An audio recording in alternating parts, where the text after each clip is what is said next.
Bonjour, mes bien-aimés. Voilà, il y a quelques jours, j'ai fait un rêve. Et dans ce rêve, je voyais un écran avec beaucoup de prières. Il y en avait beaucoup, mais juste à la fin, j'ai vu qu'on doit prier la prière de David. Et que cette prière que Dieu veut que nous prions. Alors, quand je me suis réveillée, c'était 3 heures du matin. Alors, j'ai pris ma Bible et j'ai demandé à Dieu, mais quelle est cette prière que tu veux qu'on prie? Dieu me répond, regarde le psaume 51. La prière de repentance de David. Ensuite, je me suis à nouveau endormie. Et je me voyais dans une église et il n'y avait pas de lumière. C'était très sombre. Ensuite, je suis sortie et je voyais de loin qu'il y avait plusieurs personnes et je me suis approchée pour voir ce qui se passe. Et là, il y avait une personne qui parlait sur la repentance. Ça m'a profondément touchée que j'ai commencé à pleurer et à demander pardon pour mes péchés. Mes bien-aimés, je ne voulais pas partager ce rêve avec vous parce que pour moi, c'était personnel. Et comme nous étions en vacances, nous étions souvent en haute montagne. Et là, figurez-vous, cette vision me revient sans cesse. Et Dieu m'a fait comprendre que ce n'est pas un message, c'est un message pour tout le monde. Et que je dois pas avoir peur de la transmettre. Aujourd'hui, j'ai compris quelle est la prière qui est agréable à notre Dieu. Pour vous dire, je ne suis pas contre. Nous avons beaucoup de prières, beaucoup de livres de prières. Je ne suis pas contre des prières. Et c'est bien de prier. Et là, quand je me regarde, avec ce rêve, ce qui s'est passé dans ce rêve, j'ai dit, c'est juste. Moi-même, avec mon téléphone, souvent je reçois avec des amis qui envoient des prières et qui nous demandent de faire telle ou telle prière. Et je ne sais pas combien de Notre Père qu'il faut faire et combien de Ave Maria on doit faire et des neuvaines sur neuvaines. Je ne suis pas contre. Je dois être très claire, je ne suis pas contre. Moi-même, je prie le chapelet et plusieurs fois, je prie le Notre Père. Et là, ce rêve me montre quelle est la prière qui est agréable à Dieu dans notre situation actuelle. Nous vivons dans une période très difficile, que vous la connaissez tous, avec cette pandémie qui veut plus disparaître et que ça continue encore. Il n'y a pas que ça, il y a beaucoup de problèmes dans beaucoup de pays. Là où il y avait déjà la misère et ça continue encore à augmenter. Et des problèmes économiques. Beaucoup de personnes ont quitté leur travail. Beaucoup de problèmes dans la famille. Et ça crée beaucoup de tensions, même à l'église. Il n'y a pas un endroit où il n'y a pas de problème en ce moment. Et quand je regarde tout ce qui se passe sur les réseaux sociaux et à la télé, les informations, il n'y a rien qui est positif dans les journaux, etc.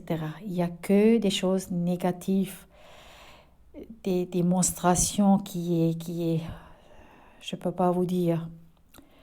Les gens veulent faire la fête. Ils ne peuvent pas s'en passer la fête. Beaucoup de pays, en France, je vois, c'est la fête. Les gens sont contre le passeport sanitaire. Alors, ils veulent la liberté, ils font la démonstration. Et partout, il y a la foule.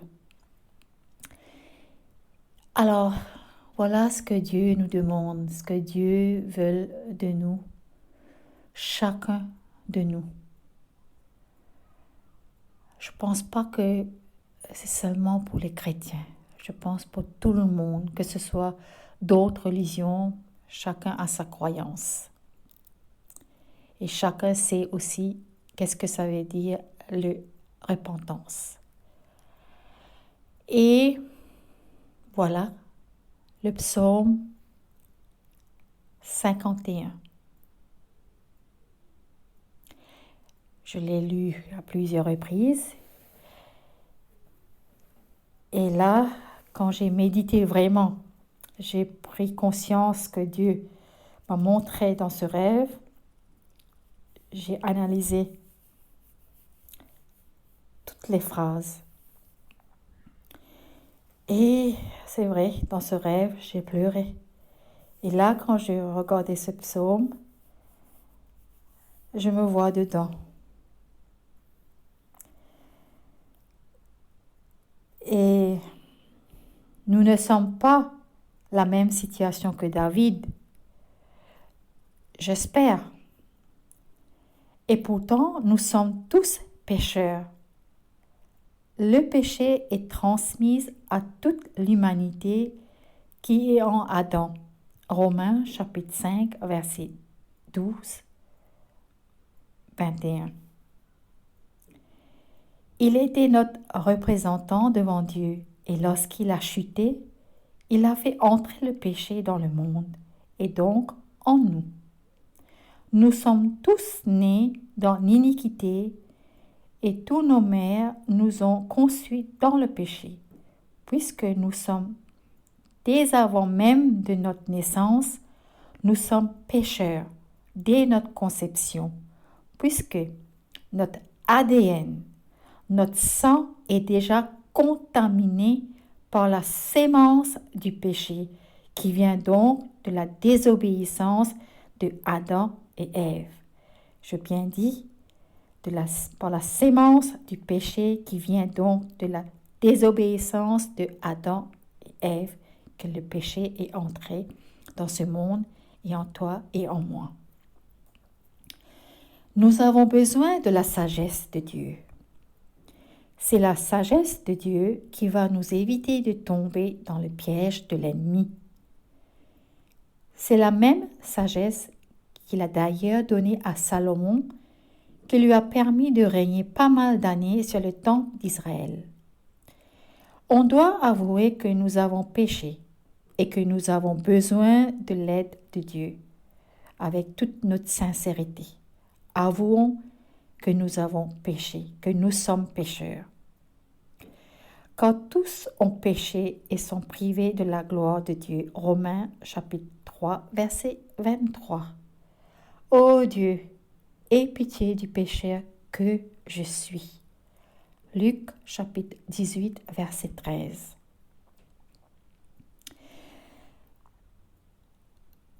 Je pense que vous connaissez tous l'histoire de David, ce qu'il a fait. On peut voir 2 Samuel 11 et 12. Le roi David a vu depuis son balcon une belle femme nommée Bathsheba, qui prenait son bain et il la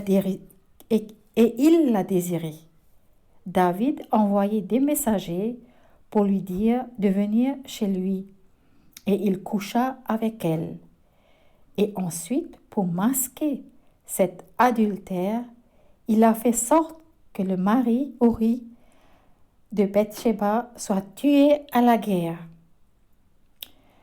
Ce qu'on peut voir dans le psaume 51, combien il s'est tourné vers Dieu pour se repentir. David connaissait déjà Dieu et qui savait déjà combien Dieu est bon et bienveillant. Oui, Dieu est bon et il accueille avec ferveur ceux qui se tournent vers lui. David reconnaît qu'il avait péché envers Dieu. Il a même dit, c'est envers toi seul que j'ai péché. Toutes nos fautes envers Dieu est une offense envers le Créateur qui est juste et qui attend que nous menions une vie juste. Là, on peut dire que David, lui, est tombé aussi bas que possible dans l'adultère, dans le meurtre et la trahison. David a écrit le psaume 51 après que le prophète Nathan lui ait rendu visite et lui ait expliqué que Dieu savait ce qu'il a fait, ce péché grave qu'il avait commis avec Bathsheba. Et nous voyons dans ce psaume comment David était tourmenté. Il reconnaît qu'il s'est mal comporté et il demande à Dieu de le pardonner. Repentez-vous donc et convertissez-vous pour que vos péchés soient effacés. Actes des Apôtres, chapitre 3, verset 19. Déterminez qu'avec l'aide de Dieu, vous allez vous détourner de tout péché dans votre vie.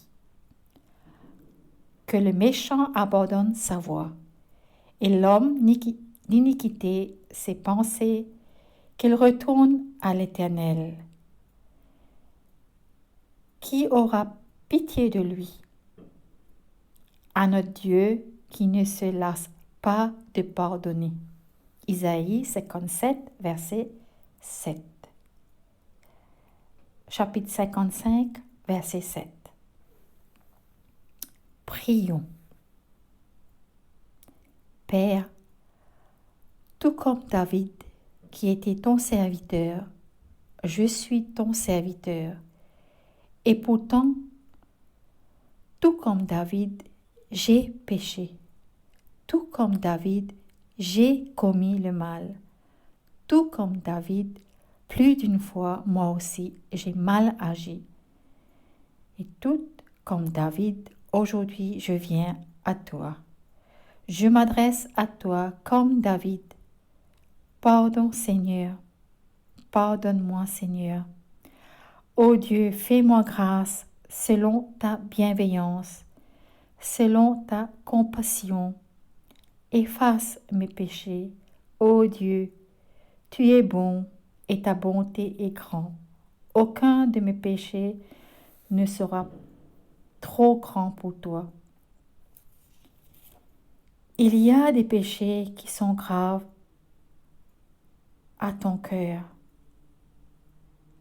Et aujourd'hui, je me tiens devant toi, appelant ta grande miséricorde. Lave-moi complètement de ma faute et purifiez-moi de mon péché. Père, tu connais l'impact du péché dans nos vies. Tu sais ce que produit en nous, dans nos pensées, dans nos cœurs, le péché. Mais comme David, je dis, lave-moi complètement de ma faute. Lave-moi de mes erreurs. Lave-moi avec ta parole. Ta parole vient laver mes pensées. Ta parole vient laver mon cœur. Je te demande, Père, une pluie qui lave, une pluie qui arrose, une pluie qui purifie. Tu me laves pas seulement un peu, mais tu me laves complètement de ma faute. Seigneur Jésus, par ton sang, tu purifies tous mes péchés. Je reconnais que j'ai péché. Je reconnais mes erreurs. Je reconnais mes fautes. Oui, je reconnais. Pardon, Seigneur. Comme le Fils prodigue, je reconnais, j'ai péché envers toi. J'ai péché contre toi seul. Et j'ai fait le mal à tes yeux. Jésus, tu t'es donné pour moi. Ton sang a coulé à la croix. Tu es venu pour me sauver. C'est pourquoi je vais m'appuyer sur toi, Jésus. Toi qui m'as donné la vie éternelle, sanctifie-moi. Aide-moi à marcher dans l'humilité. Je m'offre entièrement à toi. Merci, car tu me pardonnes. Gloire à toi, Seigneur. Oui, le Seigneur nous demande de se repentir, de retourner vers lui. Il est tellement miséricordieux, notre Dieu. Il attend à bras ouverts pour nous accueillir. Alors prenons une décision. Faisons-nous des examens de conscience. Nous sommes pécheurs. Et si nous disons que nous n'avons pas de péché, je suis un menteur. Nous avons tous péché. Nous avons tous commis des fautes. Alors, mettez-nous en présence de Dieu. Demandez, implorez son pardon, mais avec un cœur de sincérité. Comme David, il était sincère. Il savait qu'il a mal agi. Il voulait regagner le cœur, l'amour de Dieu dans son cœur. Alors demandons pardon à Dieu et il nous pardonne. Tout, sans exception, tous nos péchés, grands ou petits, graves ou moins graves, tout sans exception, il nous pardonne. Peut-être on pense que c'est inutile, c'est banal, c'est une petite chose, c'est pas la peine que je tourne vers Dieu pour lui demander pardon. Tous, sans exception, petits ou grands, tous sont des péchés. Et moi je pense, voilà, Dieu nous demande de se concentrer, cette prière qui est agréable à lui. Alors faisons cette prière tout le temps, autant que possible, de faire cette prière. Demandons pardon pour nous-mêmes et ce monde qui est malade, le pardon de nos familles, du gouvernement qui gouverne nos pays, et demandons pardon à l'Église, tout ce qui marche pas correctement, tout ce qui vit dans le ténèbre, comme je voyais cette église dans mon rêve qui était très sombre, je voyais pratiquement rien du tout. Et nous voyons dans beaucoup de lieux, dans notre cœur, on commence d'abord dans notre cœur, il y a le ténèbre à cause du péché. Et autour de nous, tout ce qu'on voit, on ne voit pas la lumière. Et maintenant, Nous sommes tous dans un bateau. On ne doit pas commencer à critiquer l'un à l'autre. Nous sommes tous dans le même bateau et nous avons besoin de l'aide de Dieu. Nous devons nous repentir, nous devons implorer son pardon. Et je pense que ça c'est une des meilleures guérisons que nous puissions avoir, le pardon de Dieu, sa miséricorde sur notre monde actuel. Alors, s'il vous plaît, aidez-moi ensemble sauver ce monde qui est malade, sauver notre propre corps, notre propre âme, esprit, sauver notre famille, sauver nos enfants et sauver tout le peuple de Dieu. Et sur cela, merci de m'avoir écouté et que Dieu vous bénisse et restons unis dans la prière et solides, main dans la main. Ne jugez pas les autres, ne critiquez pas d'autres religions. Nous sommes tous dans le même bateau. Et pour ramer, nous devons ramer ensemble pour atteindre l'autre rive. C'est la miséricorde de Dieu et être de nouveau accueilli dans le royaume de Dieu. Et ça, c'est notre dernière demeure, le royaume de Dieu. Et que Dieu vous protège, prenez soin de vous et toujours faites attention. Mais Dieu est à côté de nous. Ne l'oubliez pas, il est à côté de nous. Nous ne devons pas avoir peur. Nous avons Dieu qui marche devant nous, derrière, à ma droite, à ma gauche, il est au-dessus, il est autour de moi. Et merci et bonne continuation et à la prochaine.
Et que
pitié de nous, nous nous unissons.